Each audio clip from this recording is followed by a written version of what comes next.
Hello everyone. So ಇವತ್ತು first day of pong ಗೇಮ್ನ start ಮಾಡೋಣ ಬನ್ನಿ. ಫಸ್ಟು ಪೈಚಾಮಿಗೆ ಹೋಗಿ ಅಲ್ಲಿ ಫೈಲಲ್ಲಿ ನ್ಯೂ ಪ್ರಾಜೆಕ್ಟ್ ಅಂತ ಕ್ಲಿಕ್ ಮಾಡಿ ಆಮೇಲೆ ಕ್ರಿಯೇಟ್ ಅಂತ ಕೊಡಬೇಕು. ಆಮೇಲೆ ಒಂದು ಫೈಲ್ ಓಪನ್ ಆಗುತ್ತೆ.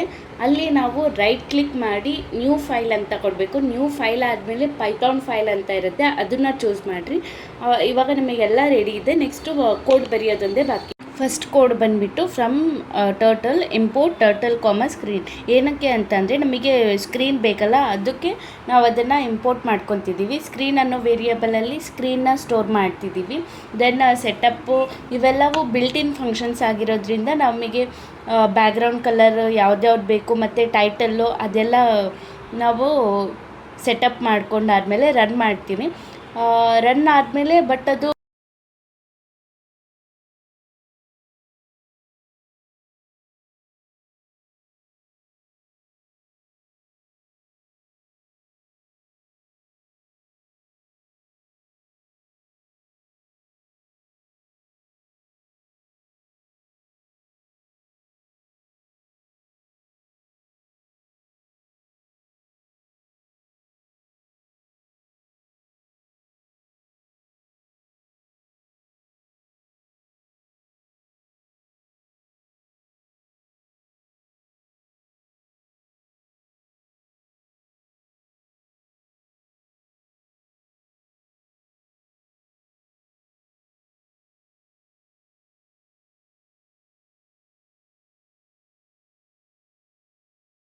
ನಮಗೆ ರಿಟೇನ್ ಆಗಬೇಕು ಅಂತ ಅಂದರೆ ಲಾಸ್ಟಿಗೆ ನಾವು screen dot exit on click ಅಂತ ಹಾಕಿದ ತಕ್ಷಣ ಅದು ಸ್ಕ್ರೀನು ರಿಟೇನ್ ಆಗಿರುತ್ತೆ. ಸೊ ಇವತ್ತಿಗೆ ಇಷ್ಟು ಸಾಕು ಗೈಸ್. ನೆಕ್ಸ್ಟ್ ಕ್ಲಾಸಲ್ಲಿ ನೆಕ್ಸ್ಟ್ ಹೆಂಗೆ ಪ್ಯಾಡಲ್ ಅದೆಲ್ಲ ಮಾಡೋದು ಅಂತ ನೋಡೋಣ. ಈ ವಿಡಿಯೋನ ಸೇವ್ ಮಾಡಿಕೊಂಡು ನೀವು ಟ್ರೈ ಮಾಡಿ ಗೈಸ್. Thank you. ಎಲ್ಲರಿಗೂ ನಮಸ್ಕಾರ. ಸೊ ಇವತ್ತು ಸೆಕೆಂಡ್ ಡೇ ಸ್ಟಾರ್ಟ್ ಮಾಡೋಣ ಬನ್ನಿ.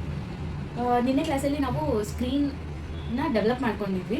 ಇವತ್ತಿಗೆ ಡೆವಲಪ್ ಮಾಡೋಣ ಅಂತ ನೋಡೋಣ ಬನ್ನಿ. ಸೊ ಅದಕ್ಕೆ ನಾವು ಪ್ಯಾಡಲ್ ಅನ್ನೋ ವೇರಿಯೇಬಲಲ್ಲಿ ಟರ್ಟಲ್ ಅನ್ನೋದನ್ನು ಸ್ಟೋರ್ ಮಾಡಿದ್ದೀವಿ. ನೆಕ್ಸ್ಟು ಅದ್ರದ್ದು ಕಲರ್ ಚೇಂಜ್ ಮಾಡ್ತಿದ್ದೀವಿ. ಪ್ಯಾಡಲ್ ಡಾಟ್ ಕಲರ್ ವೈಟ್ ಅಂತ ಮಾಡಿದ್ದೀವಿ. Next paddle dot shape. Next ಬಂದುಬಿಟ್ಟು ಪ್ಯಾಡಲ್ ಡಾಟ್ ಪೆನ್ನಪ್. ಪೆನ್ನಪ್ ಏನಕ್ಕೆ ಯೂಸ್ ಮಾಡ್ತೀವಿ ಅಂತಂದರೆ ಇವಾಗ ಒಂದು ಕಡೆಯಿಂದ ಇನ್ನೊಂದು ಕಡೆಗೆ ಮೂವ್ ಆಗ್ತಿದೆ ಅಂತ ಅಂದರೆ ಅದ್ರದ್ದು ರಿಮಾರ್ಕ್ ಇರುತ್ತೆ, ಅದನ್ನು ರಿಮೂವ್ ಮಾಡೋಕ್ಕೋಸ್ಕರ ನಾವು ಪೆನ್ನಪ್ನ ಬಳಸ್ತಿದ್ದೀವಿ. ನೆಕ್ಸ್ಟು ಶೇಪ್ ಸೈಜ್ನ ಡಿಫೈನ್ ಮಾಡ್ಕೊತಿದ್ದೀವಿ. ಅಂದರೆ ಇವಾಗ ಎಷ್ಟು ವಿಡ್ತ್ ಇರಬೇಕು, ಎಷ್ಟು ಲೆಂತ್ ಇರಬೇಕು ಅಂತ ಡಿಫೈನ್ ಮಾಡ್ಕೊತಿದ್ದೀವಿ. ವಿಡ್ತ್ ಬಂದುಬಿಟ್ಟು 5 ಇಟ್ಟಿದ್ದೀವಿ. ನೆಕ್ಸ್ಟು ಲೆಂತ್ ಬಂದುಬಿಟ್ಟು 1 ಅಂತ ಇಟ್ಟಿದ್ದೀವಿ. ನೆಕ್ಸ್ಟು ಪ್ಯಾಡಲ್ನ ಮೂವ್ ಮಾಡ್ತಿದ್ದೀವಿ. ಪ್ಯಾಡಲ್ ಡಾಟ್ ಗೋ ಟು -350 ಅಂತ ಅಂದರೆ ಈ ಕಡೆ ಲೆಫ್ಟ್ ಸೈಡಿಗೆ ಬರುತ್ತೆ. Next y axis 0. Hello guys, ಎಲ್ಲರಿಗೂ ನಮಸ್ಕಾರ. ಸೊ ಇವತ್ತು ಥರ್ಡ್ ಡೇ ಸ್ಟಾರ್ಟ್ ಮಾಡೋಣ ಬನ್ನಿ. ನಿನ್ನೆ ಕೋಡ್ ಎಲ್ಲರೂ ಟ್ರೈ ಮಾಡಿದ್ದೀರಾ ಅಂತ ಅನ್ಕೊಂತೀನಿ. ಸೊ ಇವತ್ತು ಪ್ಯಾಡಲ್ ಯಾವ ಥರ ಮೂವ್ ಮಾಡ್ಬೋದು ಕೀಬೋರ್ಡಿಂದ ಅಂತ ನೋಡೋಣ ಬನ್ನಿ ಗಾಯ್ಸ್. ಸೊ ನಾವು ಮೂವ್ ಮಾಡಬೇಕು ಅಂತ ಅಂದರೆ ನಾವಿಲ್ಲಿ 2 ಫಂಕ್ಷನ್ಸ್ನ ಡಿಫೈನ್ ಮಾಡ್ಕೊತಿದ್ದೀವಿ. ಒಂದು ಅಪ್, ಅದರಲ್ಲಿ ನಾವು ಏನು ಮಾಡ್ತಿದ್ದೀವಿ ಅಂತಂದರೆ ಪ್ಯಾಡಲ್ ಡಾಟ್ ನಾವು ಉದ್ದ ಮೂವ್ ಮಾಡಬೇಕಲ್ಲ, ಅದಕ್ಕೆ ವೈ ಕೋರ್ ಅಂತ ಯೂಸ್ ಮಾಡಿದ್ದೀವಿ. ಅದು 20 ಸ್ಟೆಪ್ಸ್ ಅಂತಂದರೆ ಮೂವ್ ಆಗುತ್ತೆ. ನೆಕ್ಸ್ಟ್ ಅದೇ ಥರ ಗೋ ಡೌನ್ ಅಂತ ಹೇಳಿ ಮೂವ್ ಮಾಡಬೇಕು ಅಂತ ಅಂದರೆ ಈ ಥರ -20. ನೆಕ್ಸ್ಟು ಸ್ಕ್ರೀನ್ ಡಾಟ್ ಲಿಸನ್, ಅದನ್ನ ಏನಕ್ಕೆ ಬಳಸಿದ್ದೀವಿ ಅಂತ ಅಂದರೆ ನಾವು ಅವನಿಗೆ ಹೇಳ್ಬೇಕು, ನಾವು ಕೀಬೋರ್ಡ್ನ ಅಪ್ ಡೌನ್ ಮೂವ್ ಮಾಡಿದಾಗ ಅದು ಮೂವ್ ಆಗಬೇಕು ಅಂತ. ಸೊ ಅದಕ್ಕೆ ಸ್ಕ್ರೀನ್ ಡಾಟ್ ಲಿಸನ್ ಅಂತ ಬಳಸಿದ್ದೀವಿ. ನೆಕ್ಸ್ಟ್ ಕೋಡ್ ಬಂದುಬಿಟ್ಟು screen dot on key press ಅಂತ ಅಂದರೆ ಇವಾಗ ಕೀಬೋರ್ಡಲ್ಲಿ ಅಪ್ ಡೌನ್ ಇರೋದಲ್ಲ, ಅಪ್ ಅಂತ ಹೊಡೆದ್ರೆ ಅದು ಅಪ್ ಮೂವ್ ಆಗುತ್ತೆ. ಅದೇ ಥರ next screen dot on key press go down ಮತ್ತಿದ್ರೆ ಅದು ಡೌನ್ ಮೂವ್ ಆಗಿರುತ್ತೆ. ಬಟ್ ನಾವು ಇವಾಗ ಏನಾದರೂ ರನ್ ಮಾಡಿದ್ವಿ ಅಂತಂದರೆ ಸ್ಟಾರ್ಟಿಂಗ್ ಮಿಡಲಲ್ಲಿ ಬಂದು ಆಮೇಲೆ ಸೈಡಿಗೆ ಮೂವ್ ಆಗುತ್ತೆ. ಇದು ಈ ಥರ ಆಗಬಾರ್ದು ಅಂತ ಅಂದರೆ ನಾವು ಸ್ಕ್ರೀನ್ ಡಾಟ್ ಟ್ರ್ಯಾಕರ್ನ 0 ಮಾಡಬೇಕು. ಅದು ಏನಾಗಿರುತ್ತೆ, ಅದು ಅನಿಮೇಷನ್ನ ಕ್ಲೋಸ್ ಮಾಡುತ್ತೆ ಮಿಡಲಲ್ಲಿ ಇರೋದು. ಬಟ್ ಇವಾಗ ಏನಾದರೂ ನಾವು ರನ್ ಮಾಡ್ತಿದ್ವಿ ಅಂತ ಅಂದರೆ ಬಟ್ ಅದು ಫುಲ್ ಬ್ಲ್ಯಾಂಕ್ ಸ್ಕ್ರೀನ್ ಬಂದ್ಬಿಡುತ್ತೆ, ಎಲ್ಲರೂ ಹೋಗ್ಬಿಡುತ್ತೆ. ಸೊ ನಾವು ವೈಲ್ ಲೂಪ್ ಯೂಸ್ ಮಾಡ್ತಿದ್ದೀವಿ. ಗೇಮ್ ಈಸ್ ಆನ್ ಅನ್ನೋ ವೇರಿಯೇಬಲಲ್ಲಿ ಟ್ರೂ ಅಂತ ತೊಗೊಂಡಿದ್ದೀವಿ. ವೈಲ್ ಇದು ಏನಾದರೂ ಟ್ರೂ ಆಗಿತ್ತು ಅಂತ ಅಂದರೆ ಸ್ಕ್ರೀನ್ ಡಾಟ್ ಅಪ್ಡೇಟ್ ನಾವು ಅಪ್ಡೇಟ್ ಮಾಡಿದಾಗ ಅದು ಮಿಡಲಲ್ಲಿ ಅಷ್ಟೇ ಬಿಟ್ಟು ಈ ಕಡೆ ಸೈಡಿಗೆ ಹಂಗೆ ನಾವು. ಸೊ ಇವತ್ತು ಎರಡೆರಡು ಪ್ಯಾಡಲ್ ಯಾವ ತರ ಮಾಡೋದು ಅಂತ ನೋಡೋಣ ಬನ್ನಿ ಗೈಸ್. ಇವತ್ತು ಫಸ್ಟಿಗೆ ನಾವು ಇನ್ನೊಂದು ಫೈಲ್ ಕ್ರಿಯೇಟ್ ಮಾಡೋಣ. ಅದ್ರ ನೇಮ್ ಬಂದ್ಬಿಟ್ಟು ಅನದರ್ ಪ್ಯಾಡಲ್ ಡಾಟ್ ಪೈ ಅಂತ. ನೆಕ್ಸ್ಟ್ ಅದರಲ್ಲಿ ನಾವು ಪ್ಯಾಡಲ್ ಅನ್ನೋ ಕ್ಲಾಸ್ ಕ್ರಿಯೇಟ್ ಮಾಡಬೇಕು. ಇಲ್ಲಿ ನಮಗೆ ಆಬ್ಜೆಕ್ಟ್ ಓರಿಯೆಂಟೆಡ್ ಪ್ರೋಗ್ರಾಮಿಂಗು ಯೂಸ್ ಆಗ್ತೈತೆ.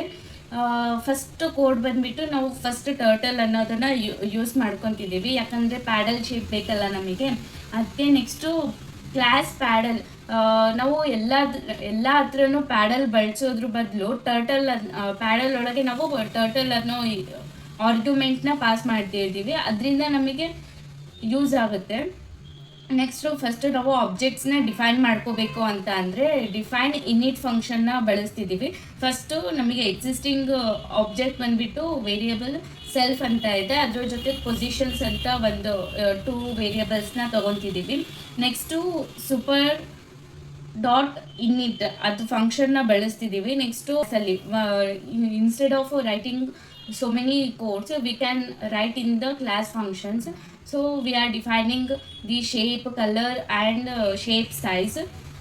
And then ಇಲ್ಲಿ ನೆಕ್ಸ್ಟು ಡಿಫೈನ್ ಗೋ ಅಪ್ ಮತ್ತು ಗೋ ಡೌನ್ ಇದೆ ಅಲ್ಲ, ಅದನ್ನು ನಾವು ಕ್ಲಾಸ್ ಒಳಗೆ ಹಾಕ್ತಿದ್ದೀವಿ. ನಮಗೆ ವೇರಿಯಬಲ್ ಇಲ್ಲಿ ಸೆಲ್ಫ್ ಅನ್ನೋದು ಭಾಳ ಇಂಪಾರ್ಟೆಂಟ್ ಆಗಿರುತ್ತೆ. ನೆಕ್ಸ್ಟು ಅದು ಏನು ನಾವು ವೈಕ್ ಓರ್ ಮೂವ್ ಅಪ್ ಅಂತ ಅಂದರೆ 20 ಸ್ಟೆಪ್ಸ್ ಮೂವ್ ಆಗಬೇಕು. ನೆಕ್ಸ್ಟು ಗೋ ಡೌನ್ ಅಂತ ಅಂದರೆ ಅದೇ 20 ಸ್ಟೆಪ್ಸ್ ಕೆಳಗಡೆ ಬರಬೇಕು. ಆ ಥರ ಎಲ್ಲ ಡಿಫೈನ್ ಮಾಡ್ಕೊಂಡಿದ್ದೀವಿ. ಸೇಮ್ ಇದು ಫಸ್ಟು ಮೇನ್ ಡಾಟ್ ಪೈಯಲ್ಲಿ ಏನಿತ್ತಲ್ಲ ಅದನ್ನೇ ನಾವು ಕ್ಲಾಸ್ ಫಂಕ್ಷನಿಗೆ ಹಾಕ್ತಿದ್ದೀವಿ. ನೆಕ್ಸ್ಟು ನಾವು ಸ್ಟಾರ್ಟಿಂಗಲ್ಲಿ ಇದು ರೈಟ್ ಪ್ಯಾಡಲ್ ಮತ್ತು ಲೆಫ್ಟ್ ಪ್ಯಾಡಲ್ ಅನ್ನೋದನ್ನು ಡಿಫೈನ್ ಮಾಡ್ಕೊಂಡಿದ್ದೀವಿ. ರೈಟ್ ಪ್ಯಾಡಲ್ಲು 350 ಡಿಗ್ರಿ ಅಂದರೆ ರೈಟ್ ಸೈಡ್ ಮೂವ್ ಆಗ್ತೈತೆ. ನೆಕ್ಸ್ಟು ಲೆಫ್ಟ್ ಪ್ಯಾಡಲ್ -350 ಈ ಕಡೆ ಲೆಫ್ಟಿಗೆ ಮೂವ್ ಆಗ್ತಿದೆ. ನೆಕ್ಸ್ಟು ಆನ್ ಕೀ ಪ್ರೆಸ್, ನಮಗೆ ಸ್ಟಾರ್ಟಿಂಗ್ ನಾವು ಅಪ್ ಅಂತ ಅಂದರೆ ಅಪ್ ಆಗ್ತಿತ್ತು, ನೆಕ್ಸ್ಟು ಡೌನ್ ಅಂದರೆ ಡೌನ್ ಆಗ್ತಿದೆ. ಈ ಸತ ನಾವು ಲೆಫ್ಟ್ ಪ್ಯಾಡಲ್ನ ನಾವು ರನ್ ಮಾಡಿದಾಗ ಅಪ್ ಕೀ ಪ್ರೆಸ್ ಮಾಡಿದರೆ ರೈಟ್ ಸೈಡಿನ ಪ್ಯಾಡಲ್ ಮೂವ್ ಆಗ್ತೈತೆ. ನೆಕ್ಸ್ಟು W ಮೂವ್ ಮಾಡಿದರೆ ಗೋ ಅಪ್ ಆಗ್ತೈತೆ ಲೆಫ್ಟ್ ಸೈಡಿಂದು. ನೆಕ್ಸ್ಟು ಎಸ್ ಅದೇ ಥರ ಡೌನ್ ಮೂವ್ ಆಗ್ತೈತೆ. ಹೆಲೋ, ಎಲ್ಲರಿಗೂ ನಮಸ್ಕಾರ. ಸೊ ಇವತ್ತು 5th ಡೇ ಸ್ಟಾರ್ಟ್ ಮಾಡೋಣ ಬನ್ನಿ. ಫಸ್ಟ್ ನಾವು ಬಾಲ್ ಆಬ್ಜೆಕ್ಟ್ ಅನ್ನೋದನ್ನ ಒಂದು ಫೈಲ್ ಕ್ರಿಯೇಟ್ ಮಾಡ್ತಿದ್ದೀವಿ. ಯಾಕಂದರೆ ಅದು ಬಾಲಿಗೆ ಒಂದು ಸಪ್ರೇಟ್ ಕ್ಲಾಸ್ ನೋಡ್ಕೊಳ್ಳೋಣ ಅಂತೆ. ಅದು ಆಬ್ಜೆಕ್ಟ್ ಓರಿಯೆಂಟೆಡ್ ಪ್ರೋಗ್ರಾಮಿಂಗ್ ಇದರಲ್ಲಿ ಭಾಳ ಯೂಸ್ ಆಗ್ತಿದೆ ಈ ಪ್ರಾಜೆಕ್ಟಲ್ಲಿ. ಸೊ ನೆಕ್ಸ್ಟ್ ನಾವು ಫ್ರಮ್ ಟರ್ಟಲ್ ಇಂಪೋರ್ಟ್ ಟರ್ಟಲ್ ಅಂತ ಮಾಡ್ತಿದ್ದೀವಿ. ಯಾಕೆ ಅಂತ ಅಂದರೆ ನಾವು ಶೇಪ್ ಅದೆಲ್ಲ ಡಿಫೈನ್ ಮಾಡ್ಕೋಬೇಕಲ್ಲ, ಸೊ ಅದಕ್ಕೆ ಟರ್ಟಲ್ ಮಾಡ್ಯೂಲ್ನ ಇಂಪೋರ್ಟ್ ಮಾಡ್ತಿದ್ದೀವಿ. ನೆಕ್ಸ್ಟು ಕ್ಲಾಸ್ ಡಿಫೈನ್ ಮಾಡ್ಕೊತಿದ್ದೀವಿ ಬಾಲ್ ಅಂತ. ನೆಕ್ಸ್ಟು ಅದೇ ಆಬ್ಜೆಕ್ಟ್ಸು ಸತ ಪ್ಯಾಡಲಲ್ಲಿ ಹೆಂಗೆ ಮಾಡಿದ್ವಲ್ಲ ಅದ್ರದ್ದು ಕಲರು ಶೇಪ್ ಅದೆಲ್ಲ ಮಾಡಿದ್ವಲ್ಲ, ಈ ಸತ ಬಾಲಿಂದು ಶೇಪ್ ಬಂದುಬಿಟ್ಟು ಸರ್ಕಲ್ ಮಾಡ್ತಿದ್ದೀವಿ. ನೆಕ್ಸ್ಟು ಕಲರ್ ವೈಟೇ ಇರಲಿ. ನೆಕ್ಸ್ಟು ಪೆನ್ನಪ್, ನಾನು ಓದ್ಸತ ಕ್ಲಾಸಲ್ಲಿ ಹೇಳಿದ್ದೀನಿ ಪೆನ್ನಪ್ ಏನಕ್ಕೆ ಯೂಸ್ ಮಾಡ್ತೀವಿ ಅಂತ. ಯಾಕೆ ಅಂತ ಅಂದರೆ ಇವಾಗ ಒಂದು ಕಡೆಯಿಂದ ಇನ್ನೊಂದು ಕಡೆ ಮೂವ್ ಆಗ್ತಿದೆ ಅಂತಂದರೆ ಅದು ರಿಮಾರ್ಕ್ ಒಂದು ಲೈನ್ ಬರುತ್ತೆ, ಅದನ್ನು ರಿಮೂವ್ ಮಾಡೋಕ್ಕೋಸ್ಕರ. ಸೊ ಇವಾಗ ಬಾಲ್ ಎಲ್ಲ ರೆಡಿ ಆಗಿದೆ. ಇದನ್ನು ನಾವು ಮೇನ್ ಫಂಕ್ಷನಲ್ಲಿ ಇಂಪೋರ್ಟ್ ಮಾಡಬೇಕು. ಸ್ಟಾರ್ಟಿಂಗ್ ಮೇನ್ ಫಂಕ್ಷನಿಗೆ ಬಂದುಬಿಟ್ಟು ಫ್ರಮ್ ಬಾಲ್ ಆಬ್ಜೆಕ್ಟ್ ಏನಕ್ಕೆ ತೊಗೊಂಡಿದ್ದೀವಿ ಅಂತ ಅಂದರೆ ನಾವು ಫೈಲ್ ನೇಮ್ ಅದೇ ಇದೆ, ಇಂಪೋರ್ಟ್ ಬಾಲ್ ಅಂತ. ಬಾಲ್ ಏನಕ್ಕೆ ಬಳಸ್ತಿದ್ದೀವಿ ಅಂತ ಅಂದರೆ ಕ್ಲಾಸ್ ಆಬ್ಜೆಕ್ಟ್ ಬಾಲ್ ಆಗಿದೆ. ನೆಕ್ಸ್ಟ್ ಕೆಳಗಡೆ ಬಾಲ್ ಅನ್ನೋ ವೇರಿಯಬಲಲ್ಲಿ ಬಾಲ್ ಕ್ಲಾಸ್ನ ಡಿಫೈನ್ ಮಾಡ್ಕೊತಿದ್ದೀವಿ. ನೆಕ್ಸ್ಟ್ ನಾವು ಇದೇ ಥರ ರನ್ ಮಾಡಿದರೆ ಅದು ಬಾಲ್ ಸ್ಕ್ರೀನಲ್ಲಿ ಇದೆ.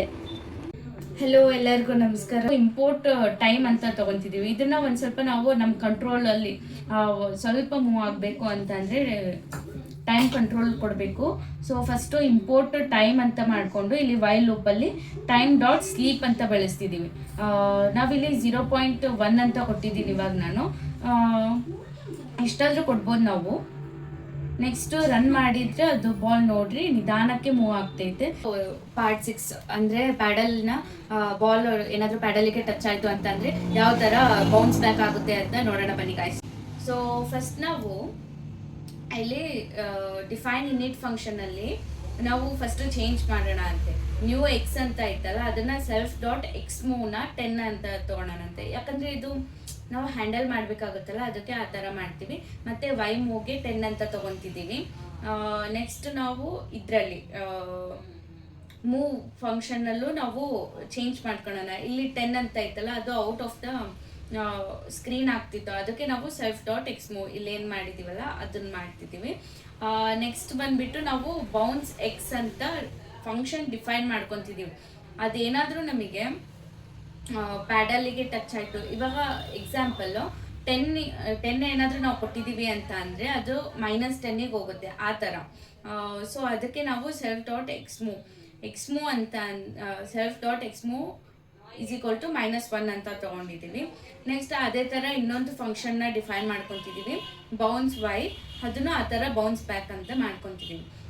ನೆಕ್ಸ್ಟು ನಾವು ಫಸ್ಟ್ ಪ್ರೋಗ್ರಾಮಿಗೆ ಹೋಗ್ಬಿಟ್ಟು ಇಲ್ಲಿ ವೈ ಲೂಪಲ್ಲಿ ನಾವು ಕಂಡೀಷನ್ ಕೊಡಬೇಕು. ಅದು ಏನಾದರೂ ball distance of r paddle.